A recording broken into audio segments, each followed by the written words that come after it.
Magandang araw, mabuhay. My name is Janica, and I'm live streaming on LinkedIn and Facebook today as president and convener of the University of the Philippines Alumni in Victoria, and or what we call ISCO at ISCASA Melbourne. I'm streaming from Melbourne, Australia, at the land of the Wurundjeri Woi Wurrung and Boonwurrung peoples of the Eastern Kulin Nation, and I pay my respects to elders past, present, and emerging. My organization advocates for uplifting the professional Filipino community in Australia, particularly in Victoria. And we discuss a range of issues about being a UP alumni mainly, but we also focus on the professional migrant community here in Melbourne, which we most often get mistaken with other Asian identities. So, together with a bunch of passionate ISCO at ISCA, we reignited the group after being dormant for a number of years. And this year, we've been accredited as a registered alumni association, and we've had also been incorporated. So, in Victoria, we've got about 250 members, and a third of which are very active participants in Melbourne. So, this morning, we will be joined by Professor Robyn Magalit Rodriguez from the United States. Who's a trailblazer in the academic field and an expert on race and international migration. We will talk about breaking barriers, challenging norms, and coping for a loss of a loved one when she started her social enterprise. Magandang araw, Dr. Robyn, Professor Robyn. Magandang umaga sa inyo lahat. Oh, by the way, yeah, we are usually we do our streaming in the evening, but today is a special hour because of the time difference between LA and Melbourne. So it's the end of the day, Tuesday there, and here it's 10 a.m. or 5 past 10 in the morning. So I first met Professor Robyn at Pinayista. It's a virtual conference last year in 2021, and it's a great conference. It's a virtual conference of Pinay hustlers, mainly in the U.S., mainly in Northern California. And there I met a few amazing Pinays forging their own path in business and entrepreneurship. And I learned about her creating her own academic enterprise, which is the School of Liberating Education. So it's a first of its kind. It's an online course about Filipino studies where you will learn about Filipino studies at your own pace online, mainly focusing on Filipino Americans. So I'd like to actually start by also saying that Dr. Robyn was actually in Melbourne back in 2017. She lectured in Melbourne at Monash Uni, if I remember it right, and it's the Filipino Research Network is called Filipinx Studies Network, and the lecture was about decolonizing Philippine. So it's great to see. And in California, I think in the past 2 years, in 2020, the Asian population has increased by 25%. And we also have a larger Asian representation and presence in politics. So Rob Bonta is the state's first Filipino attorney general in LA, and has in the state legislature in California, they have 14 Asian Pacific Islanders. So, and this month, I'd like to greet everyone who's celebrating the Asian Pacific Heritage Month, Asian Pacific and Asian American and Pacific Islanders Month. So, to everyone who's celebrating or recognizing this month, yeah, it's good month for you to celebrate. So she earned her PhD in sociology at the University of California in 2005. And the first book she published was Migrants for Export: How the Philippines Brokers Labor to the World, which won an honorable mention for Best Book in Social Science by the Association for Asian American Studies. So apart from her achievements, she's also a daughter of a fellow ISCA who's migrated to the US and past president of the University of Philippines Alumni Association in America, Daisy Magalit Rodriguez. So the scholar veins run in her blood. But yes, thank you for this time that you've spared about talking about your book and a lot of your passion in Filipino studies, Dr. Robyn. Um, so I will begin with the first question. If you could tell us about your journey as a Filipina in the U.S., as a woman of color, and a Filipino American academic.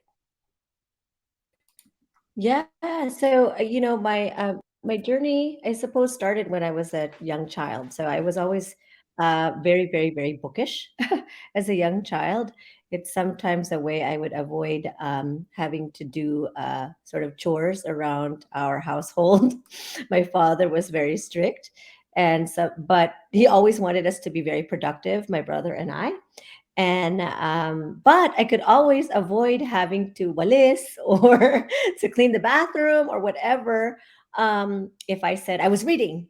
But I actually genuinely enjoyed reading, and I remember my dad bought an entire set of encyclopedia. So for the millennials, maybe, or even the Gen Z people who might possibly listen to this, an encyclopedia sort of predates Wikipedia, where you could find information. It would sort of be from A to Z. You would look up a topic in the encyclopedia and kind of find out information about that. And I remember I was so excited by this purchase from my of my dad, and I would randomly pick a letter and just try to read the entirety of the topics under that letter, just because I had such a passion for knowledge. So I think a lot of already in my childhood there were indications that I would that a path into academia could be for me. However, I never knew that. I really didn't. At the time, growing up, and certainly kind of in my early years at university, I didn't. I never really imagined that college professor, researcher, scholar could be a possible pathway for me, and mainly because I didn't know of any Filipinos who pursued that kind of pathway. Um, the only kinds of pathways that seemed available clearly were, that I could see among the role models that existed, was certainly kind of a pathway in medicine, in health, whether it's as a doctor or a nurse or some other kind of healthcare professional, or in business, an entrepreneur, for example, accountant, if you or a business owner, or perhaps pursuing a career in law. And so that sort of, because I also had an interest in pursuing a career that would be of service to the community, law seemed to be the only possible avenue for me. And so it took me actually taking a course in Asian American Studies and specifically a course on the Filipino American experience at a university. I eventually landed in the UC Santa Barbara, and that's when I encountered my very, very first Filipino professor, and the very first kind of Asian American female professor, who ended up being my colleague and collaborator, Dr. Diane Fugino. When I saw them, I thought, oh my gosh, this is an actual potential trajectory for me. Not only can I be a person who conducts research, I can be somebody publishing books. I can be a person disseminating knowledge in a university classroom. I could be the one they're reading in other classrooms, other university classrooms, and so that really kind of set me on the path to into academia. Of course, it was filled with lots of different challenges, but ultimately that's sort of the beginnings of my Hmm. path towards academia. Yeah, that's great to hear. That's like one of those things that you didn't realize that you could do. Did you like it when you were like, at that age? Do you see someone who looks like you, and were you like, oh, I want to be like her, or someone like that? Yeah, absolutely. It takes that. It takes being able to see someone you can somehow identify with and relate to make, you know, um, to help you to visualize Mm, yourself in that particular role, right? And so I think it took that. Otherwise, I would be mm, delimited by who I had around me and what I could actually see in the world. yeah. Um, Now you now are going from the being part of the institution to your own business venture, I suppose. How would you describe this journey from being in the academia for like a long time? Like if it's more than like half of your life, working life, for example, like it must be such a big change. What are the key barriers that you face, and how do you manage them? Sure. Well, I think, the barriers that I face as a Filipino scholar in academia were both individual and sort of structural. So, kind of individually, I think, and this is not necessarily, it's sort of interconnected with kind of the deep structural problems with Mm, the American academia. But, I certainly kind of in my own world of UC Berkeley, where I earned my doctorate, there weren't any scholars who did any research related to mm, the Philippines or the Filipino people. So that was already immediately a kind of struggle, is just even being able to find anybody who, with that kind of expertise to guide me. And that was sort of at the graduate school, but also, in grad school and throughout my career, and this is also true for many other people of color, is the microaggressions, gendered and racialized microaggressions we face all the time. Always. We get undermined by our students when we're actually faculty. Once you finally finished and you become a professor, the ways that students can actually think that they can undermine your authority, question kind of your expertise. This is something that's happened to me. It's happened to my colleagues. Um, uh, in terms of our interactions with our colleagues, sometimes just the assumption, one of the things that I felt like I've dealt with a lot is just invisibility. That I would have to introduce myself mm. multiple times to the same Yeah. person and meet them over and over again. And somehow, because in their worldview, they cannot seem to picture a woman who Mhm, looks like me as a prospective colleague, that somehow I can never stick in their mind, and this is, this would happen mhm. frequently, where I would just encounter colleagues multiple times who would, kind of apologize for having forgotten, meeting me in some Yeah. other venue. But again, this way invisibilized. So those are sort of the kind of individual kind of factors or experiences that served as sort of barriers for me. But that Mm, what's more, and again, of course, all of that has to be uh, understood within the context of the deep institutional barriers that many of us face. And that is, again, on one hand, it's about the model minority myth.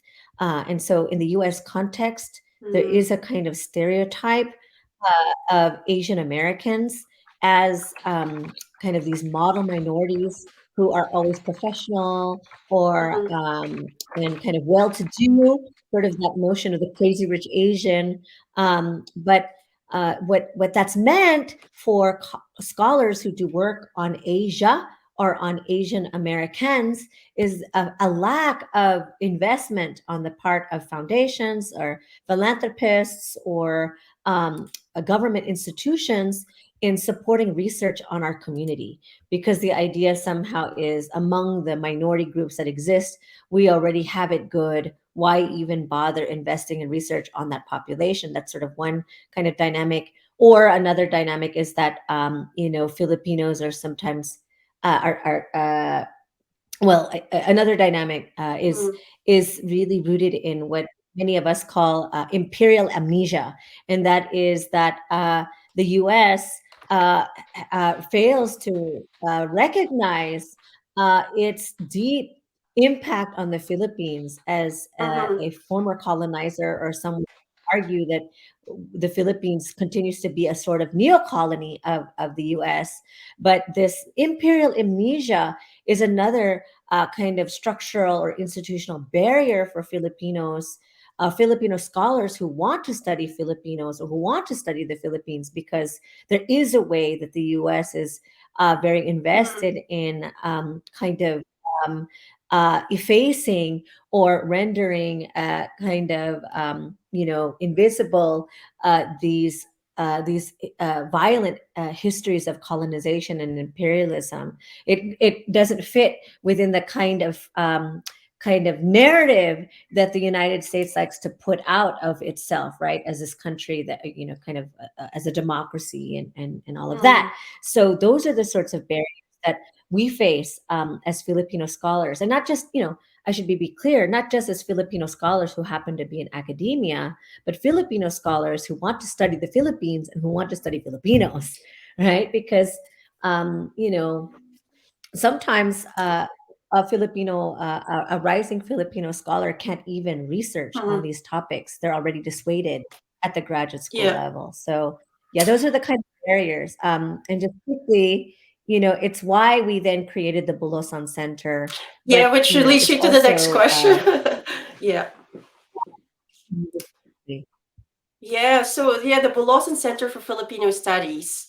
It's it's probably like a one of its kind. So is that how this project came about? Because of all these kind of pressure that you're feeling and questions, a lot of things going in your mind. It's like, why are we not getting into this? We should have this, and this, and especially if you've got that activist mind and ability to actually put through proposals and say, hey, government, we should have something like this, or hey, like the executives of this academic institution, how did you do it?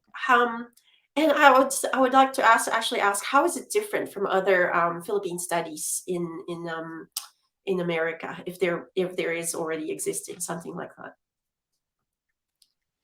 I'll start with the how did you do it, and then I'll speak to Yeah, the issue of like how does it yeah. connect? How is it different or connected to other spaces? But how did we do it?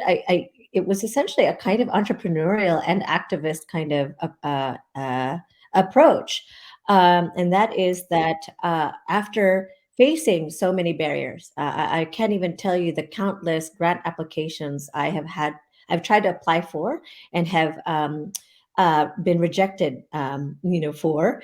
And this is a common experience by many of my colleagues. But basically, we approached the creation of the center from a kind of entrepreneurial and activist in an activist and entrepreneurial way. And so that is that we launched a fundraising campaign in the fall of 2018. Actually, I took a cue from my mom, who is in fact, a very very proud UP alum. And who would often, in her capacity, in her leadership capacities as a UP alumnus, by the way, she's receiving an award for her Mm, work in the Philippines as I speak. But you know, I remember always going to dinner dances being organized by her peers. They would, rent a hotel, sell tickets, and use all of that money earned and send it back to the Philippines to fund scholarships and what have you. So I kind of took that model and we basically had a dinner mm, dance. But what we have today that my mother didn't have before is social media. So when we kind of put it out there and said, "Look, we're going to do this fundraiser for to create a center for Filipino studies, to create the Bulosan Center. Would you buy a ticket, or if you can't come, can you send us money?" And we got such an overwhelmingly positive response that we not only met, but we exceeded our initial goal of just $10,000. And we got over $30,000. So it's amazing. basically, we Triple, yeah. were able to, through the goodwill and commitment of our community to seeing more knowledge about us produced and disseminated. Now, that was sort of both the entrepreneurial and activist piece, because we really had to do a lot of work, right, in kind of outreaching to the community and forming partnerships with organizations as well. But the activist piece is that we actually participated along with other Filipinos as part of an advocacy day in the state capital of California. And it's there where we were able to work with now Attorney General Rob Bonta, who helped Mhm. us understand how we could actually advocate for an allocation from the state itself. And so we were able to successfully get the state of California to commit to a one time investment in the center. So that helped really launch our programming. And then more recently, because now all of a sudden foundations recognize their mistake in not having invested in the Asian American community. Now, in the face of rising anti-Asian hate, we've Mhm. gotten funding from a foundation, and so yeah, so that's sort of how we were able to launch the center and get created. Well, what makes it different? Well, first off, we're the only one of this of our kind. There is no Mhm. other center that is focused on the study of the Filipino diaspora in the U.S. There are sort of some programs, for example, where students can take courses and maybe get a minor. There's the Center for Philippine Studies, which is much more exclusively focused on the study of the Philippines and Philippine society, Right. based in the University of Hawaii. But in terms of Uh-huh. really studying the U.S. Experience, or the diasporic experience, where we are the only thing that's out there at a major research university. Right. Oh, I think you've been muted. Um, there you go. Yeah, no, that's fantastic to hear. It's great effort. It's such like I guess it's like a momentous in a way because you've never done this and this is when you did it. It's actually it went beyond and over your expectations. So what a great outcome. Um, so I studied undergrad Philippine studies at the University of the Philippines, and I remember it was mainly focused on Dr. Rizal, Jose Rizal, and his works. So a lot of it was about dissecting his essays, what his early life was like, but there was a bit about world history and impacts of colonization, but we kind of focused more on the influence of Rizal to modern day Philippines. But it wasn't that contemporary anymore. So, I mean, we should still study Rizal, and I think there is like a lot of focused, specialized studies about him as well. But yeah, I think the curriculums has to move, and this is where I kind of found your the curriculum about the School for Liberating Education really really good because it's like, oh, this is more like how does it apply, like youth of today, they really need that attention. They would like just they will not they I don't know how they read books these days, but I feel like information is everywhere, and if you don't have it in their phone, then you don't have their attention. So what made you create this online curriculum or the online education course, and how do you think this would fit in the whole concept of a new age of education on online learning? Um, and is that where we should be going from academic point of view? Wow, that's a lot, and I don't know if I can answer all of that. But I mean, I can. I'm mindful of just our time. Mhm. Let me just start with just the creation of the school. So the creation of the school is part of just a broader initiative on my part to really shift my efforts, um, and I guess the locus of my efforts as a researcher and as an educator outside of the university and into basically, yes, a kind of private space, I suppose, or Mhm. what I think of as a social enterprise.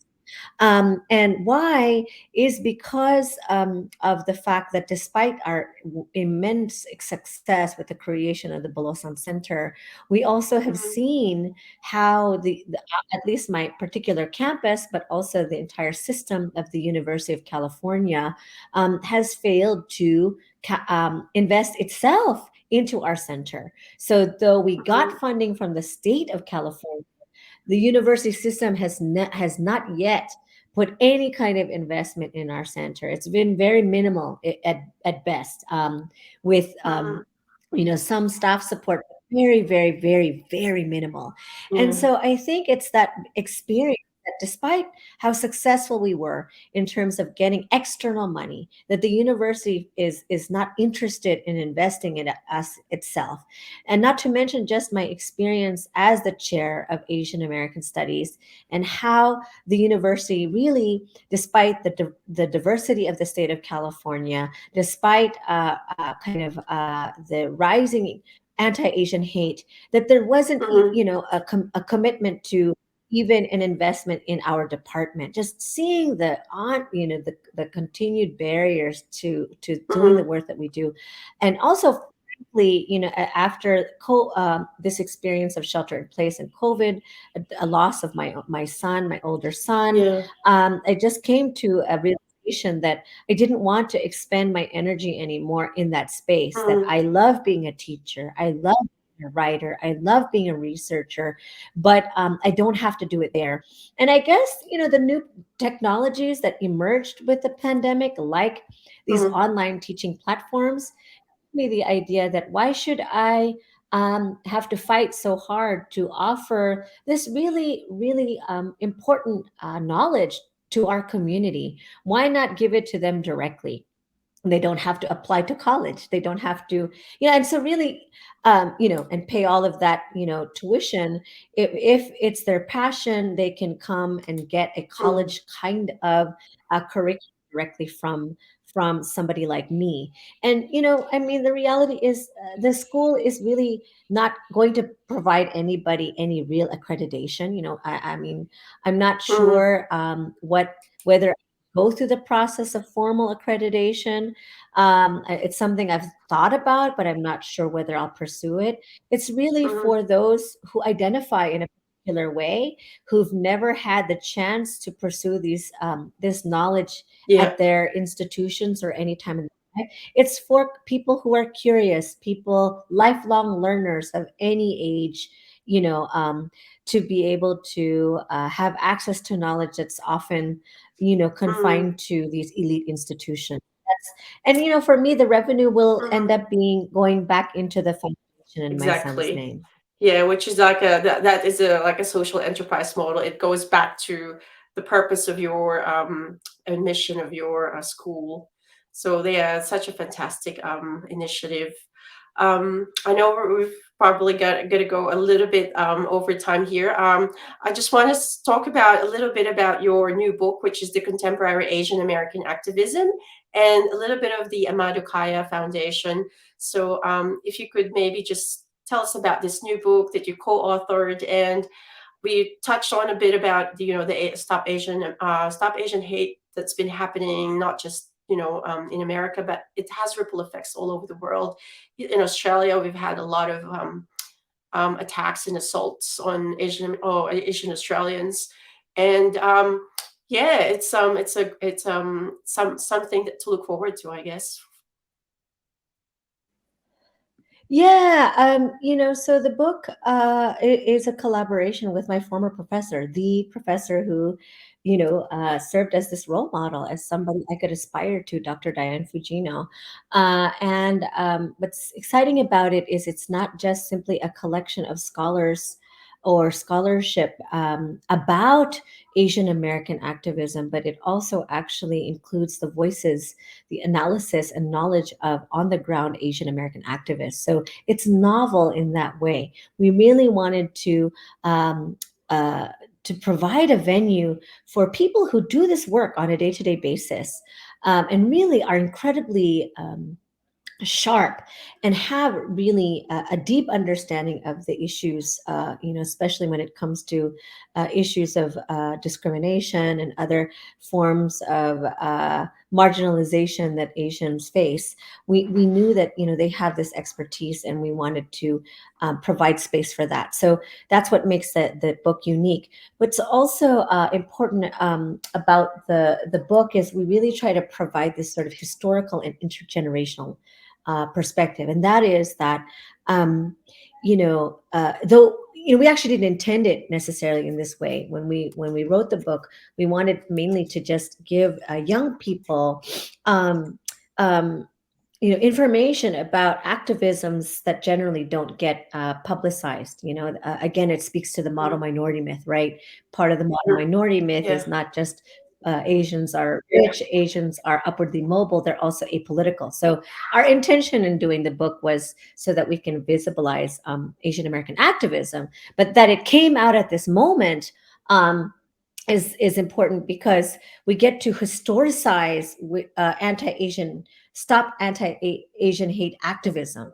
right? Because we do try to track this history of Asian American activism, and so I think what we've been able to do is lend people this historical, offer people an historical lens that Stop AAPI Hate, this Mhm. mobilization on the part of Asians is not new.